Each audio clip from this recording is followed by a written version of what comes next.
माता के विसर्जन को लेकर रांची के कई जलाशयों के साथ साथ बड़ा तालाब में भी साफ सफाई का काम नगर निगम की ओर से शुरू कर दिया है। दूसरी तरफ बड़ा तालाब का पानी एक बार फिर से दूषित नजर आया और कई क्षेत्रों से लाकर यहां फेंके गए अवशेष पदार्थ भी पानी के ऊपर तैरते हुए नजर आए। ऐसे में रांची के बड़ा तालाब का जायजा लिया है हमारे सहयोगी मोइजुद्दीन ने। झारखंड की राजधानी रांची से लेकर पूरे झारखंड और कहे तो पूरे देश भर में दुर्गा पूजा और दशहरा की समाप्ति हो गई है।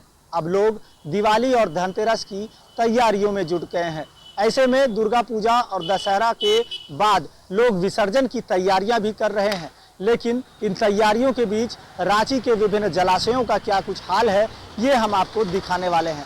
नमस्कार, टीवी 45 में आपका स्वागत है। मैं हूं मोइजुद्दीन और इस समय मौजूद हूं रांची के ऐतिहासिक बड़ा तालाब में, जहां की तस्वीर हम आपको दिखाएंगे कि रांची के हृदय स्थल पर बसा ये तालाब रांची वासियों के लिए किसी बड़े संपत्ति से कम नहीं मानी जाती है।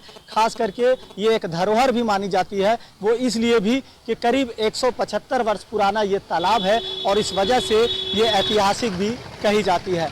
अब जब दुर्गा पूजा की समाप्ति हो गई है, दशहरा की समाप्ति हो गई है, अब तैयारियां की जा रही है कि यहाँ पर विसर्जन की तैयारी कह सकते हैं कि विसर्जन किया जाएगा। और इन विसर्जन की तैयारियों के बीच कहा जा सकता है कि बड़ा तालाब कितना तैयार है, ये देखना भी बेहद ज़रूरी है। रांची नगर निगम लगातार बड़ा तालाब को और रांची शहर को स्वच्छ और स्वस्थ बनाने की बात तो करती है, लेकिन साफ सफाई किस स्तर पर होती है, ये देखना और दिखाना बेहद ज़रूरी माना जा सकता है। इसलिए कि आज दोपहर 2 बजे के बाद से तमाम पूजा समिति अपने क्षेत्र में जो दुर्गा पूजा का पंडाल लगाए थे, वहाँ जो मूर्तियां लगाई गई थी, भव्य रूप से सजाया गया था, उन तमाम मूर्तियों का विसर्जन करने आएंगे, यानी मां दुर्गे को भी विदाई के लिए यहाँ पर विदाई के साथ विसर्जित करेंगे।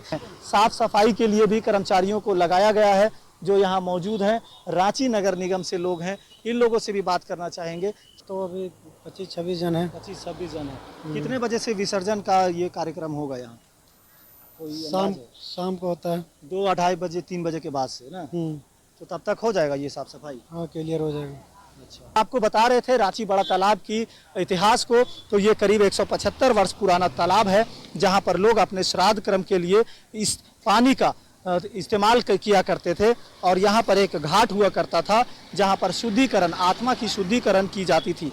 और कहीं ना कहीं धीरे धीरे ये बड़ा तालाब एक तरह से लोगों के लिए पर्यटन स्थल की तौर पर नज़र आने लगा। यहाँ पर विवेकानंद की स्टेचू लगाई गई, पार्क का निर्माण कराया गया और तमाम चीज़ें सौंदर्यीकरण के नाम पर की गई। और इसके लिए करीब 15 करोड़ से अधिक रुपए फूंका जा चुका है, लेकिन आज तक ऐतिहासिक धरोहर के तौर पर जो संरक्षित रखने वाला चीज़ रांची के ऐतिहासिक बड़ा तालाब जो धरोहर के तौर पर माना जाता है, उसे हम बचा नहीं सके हैं।